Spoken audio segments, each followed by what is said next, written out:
नरेंद्र मोदी यांच्या नोटाबंदीच्या निर्णयाचा निषेध करण्यासाठी ठाण्यामध्ये आज मोर्चाचं आयोजन करण्यात आलेलं होतं, परंतु ठाणे जिल्हा अध्यक्ष काँग्रेसचे ठाणे जिल्हा अध्यक्ष मनोज शिंदे सोडून दुसरा कुठलाच मोठा चेहरा या मोर्चात दिसला नाही।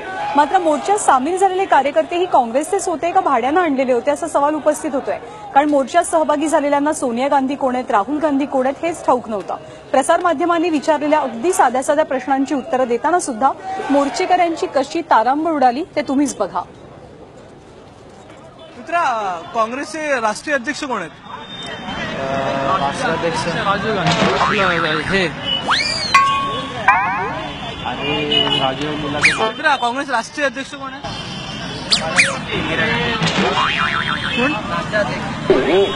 राहुल गांधी कोण आहेत? राहुल गांधी राष्ट्रीय अध्यक्ष आणि सोनिया गांधी सोनिया उपाध्यक्ष। काँग्रेसचे अध्यक्ष कोण आहेत? ते गेले पुढे गेलेले, ते पुढे गेलेले आहे। सोनिया गांधी कोण आहेत? सोनिया गांधी आमच्याच आहे, आमची आहे। नेहरू चाचा आमच्या आहे, सगळे आमच्या आहे। काँग्रेसचे अध्यक्ष कोण आहेत? काँग्रेसचे आता अध्यक्ष बाळकृष्ण पुर्णेकर शिंदे, मनोज शिंदे साहेब आहेत। आणि राष्ट्रीय अध्यक्ष कोण आहेत? राष्ट्राध्यक्ष सोनिया गांधी आहेत। अच्छा, आणि राहुल गांधी कोण आहेत सर? राजीव गांधी कार्याध्यक्ष आहेत।